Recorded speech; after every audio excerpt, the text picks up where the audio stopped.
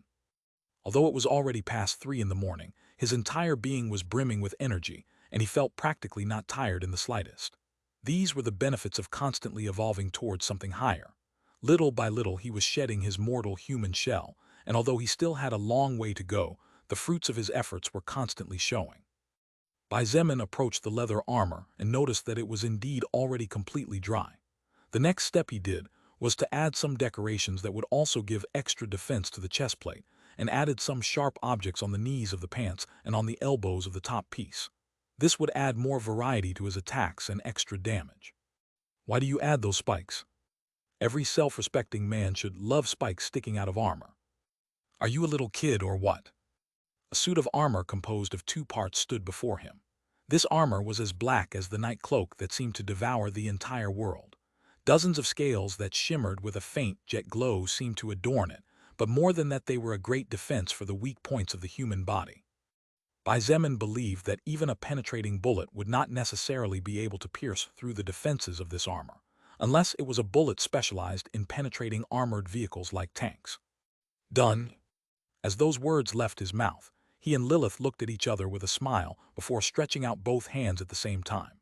The windows containing the information and details flashed in their retinas instantly. Rending wolf pants. Lower armor. Rank 1. Defense 570. Physical attack power 80. Durability 454-50. Description: a pair of leather pants forged with great dedication by the hands of a blacksmith in his first steps, can be upgraded to a higher rank if certain criteria are met. Rending wolf chestplate. Upper armor. Rank 1. Defense 770. Physical attack power 80. Durability 500-500. Description: upper leather armor with exceptional defense within its own rank considering the materials that have been used to forge it. Can be upgraded to a higher rank if certain criteria are met. The two items delighted Bai Zemin. The defense was even higher than he expected, and the plus 80 physical attack power property was something he didn't expect. Although he knew they came from the first-order beast teeth he had put on some parts of both pieces of armor, he didn't expect that it would grant an extra characteristic to the pants and chest plate.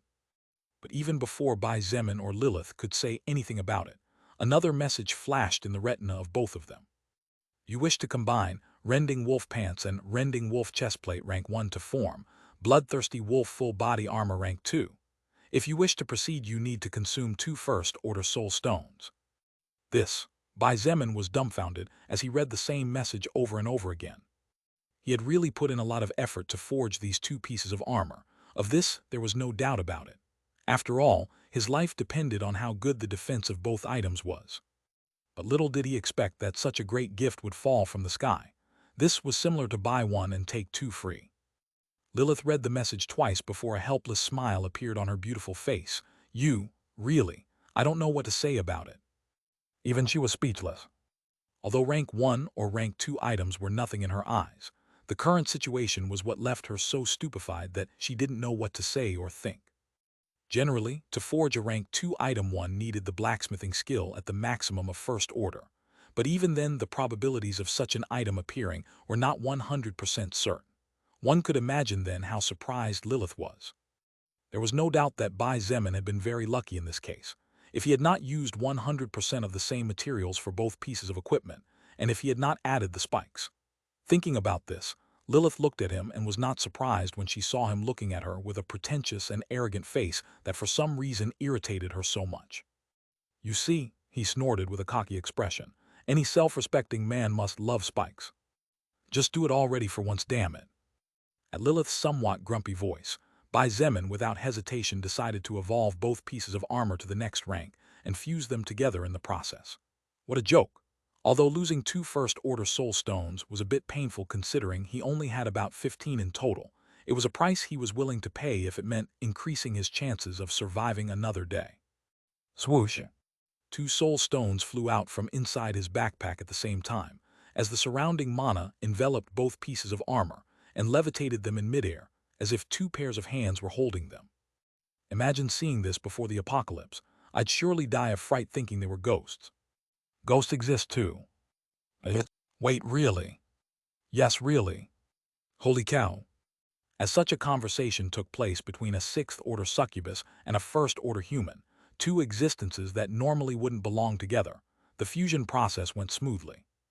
The 2 first-order soul stones exploded, and the energy inside enveloped both pieces of equipment in a multicolored light that gradually became brighter and brighter, until it reached a point where both objects could no longer be seen from the outside.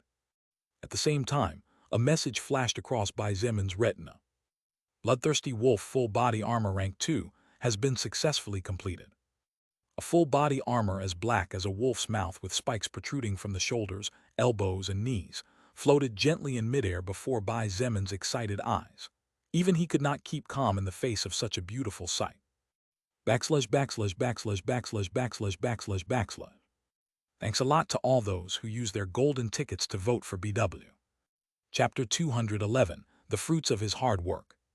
Fidgeting like a small child at Christmas, anxiously awaiting the arrival of midnight to watch the fireworks and open his presents, Bai Zemin eagerly helped the armor down to the work table.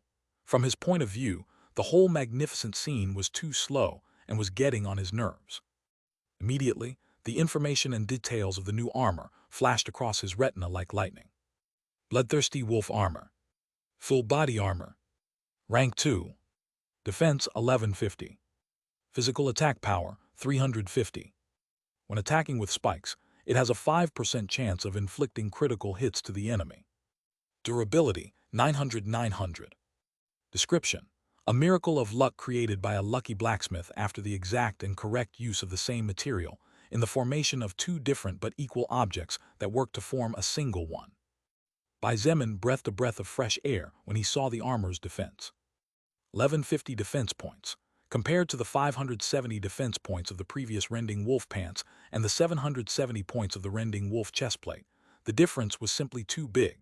Bai Zemin's upper body had gained almost 400 points of defense, while his lower body had gained more than twice as much protection. Furthermore, in case the situation called for it, or if Bai Zemin saw fit, when he used the armor's spikes, he had an extra 5% chance of inflicting critical hit, along with an attack power of 350. This was no different from having another extra weapon. After touching the armor and seeing the details, Lilith smiled slightly and praised. Although it barely enters rank 2 and is actually quite weak, it is undoubtedly a great armor considering that Earth has barely been experiencing evolution for a little less than a month. Congratulations on your new acquisition. I hope you won't suffer so many injuries now and stop worrying me so much, kid. Thank you. Bai Zemin didn't know whether to laugh or cry. At first everything was fine. He even couldn't help but rejoice a little at her preoccupation, even though he knew it was probably only because in the future she needed his help for something. But her last word bothered him a little. Was the word kid necessary? Of course it was, Tilda. At the end of the day, you're just a virgin kid. Aren't you a virgin too? Then you're a brat. Kaya Tilda, thank you for your praise. The corner of Bai Zemin's mouth twitched a couple of times. Of course she would be happy. After all, Lilith's age was probably equivalent to his millennial ancestor. Forget it, I won't argue with you, woman. How chivalrous of you. Bai Zemin ignored her and started to work. The next thing he made for himself was a pair of gloves. Currently, Bai Zemin was using a unique one-handed glove. It was a normal grade treasure that increased his strength stat by 5 points in addition to possessing an approximately 20-centimeter protruding blade that could be used as a weapon. Although in the past it was a good item, for the current him it no longer had too much impact, so he decided to change the glove. The gloves that Bai Zemin crafted were also made from the black leather of the First Order Shadow Leopard. In addition, he also used parts of the skull bones of a First Order Armored Elephant level 50. After preparing the leather and creating 2 mitt-style gloves that left half of his fingers exposed for easy grip on his weapon, Bai Zemin began furiously hammering the tiny, but extremely hard bones he was going to use next. Woo! What's with that battle cry? You're just hammering a bone. The skull of the First Order Armored Elephant level 50 was really hard. Bai Zemin had to hammer for a total of 2 hours to separate the parts he wanted to use. Then, what he did was to reheat the leather and glue these white bones on the 8 main knuckles of both gloves. Skull Breaker Glove. Weapon and Armor. Rank 1. Defense 200. Physical Attack Power 250. Durability 400. Description: a simple but effective creation using First Order materials that provides its wearer with protection and power. Both gloves were exactly identical. Just as the description said, they were simple but undoubtedly effective. Should I make boots too? He hesitated a bit regarding this matter. Forget it, little Zemin. Boots will only give you defense and nothing else.